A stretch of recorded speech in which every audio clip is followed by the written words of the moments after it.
बहुत बार आपने आवाज़ भी उठाई है और शिवसेना उद्धव बाळासाहेब ठाकरे के उपनेता भी है यहाँ के, तो हर तरफ देख सकते हैं कि आप मटका बाज़ार धूम धड़ाके से चालू है, जो कि 15 साल से मटके का नाम और निशान नहीं था, पत्तों के कलम नहीं थे। और उसके अलावा इन 5-6 सालों में ही मटका बाज़ार जगह जगह टेबल लगाकर लिया जा रहा है। भाजी मार्केट में महिलाएं जाने से डर रही है, यह तो आपको मालूम है।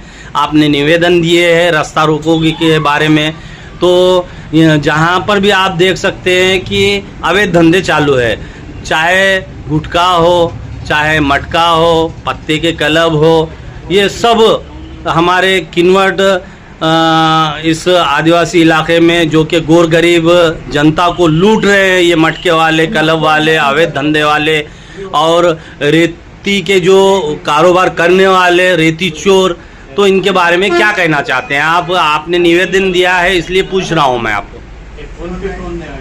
हे बघा, मी माननीय DYSP साहेब यांच्याकडे पण निवेदन दिलं। याच्या आधी SP साहेबांना सुद्धा मी निवेदन दिलेलं आहे मटक्याच्या आणि अवैध धंद्याबाबतीमध्ये, आणि मी वारंवार पोलीस स्टेशन असो, वरिष्ठ अधिकारी असो, यांच्याकडे निवेदन दिलेले आहेत की बाबा मटका हा माणसाला उद्ध्वस्त करायला, गोरगरीब लोकांना उद्ध्वस्त करायला, मटका तुमचा प्रत्येक गावागावात चालू आहे, किनवट तालुक्यात प्रत्येक खेड्यामध्ये चालू आहे।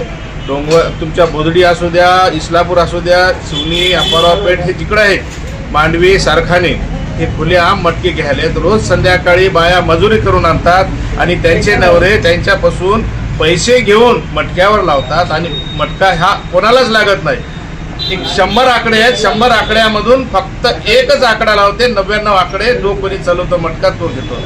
ह्या मटक्याच्या याच्यामुळे आमचे गोरगरीब खूप माझ्या आता बोदडीमध्ये 3 आत्महत्या झालेल्या आहेत, अशा मटक्यावर पैसे हरवून लाखो रुपये हरलेले आहेत लोकांनी।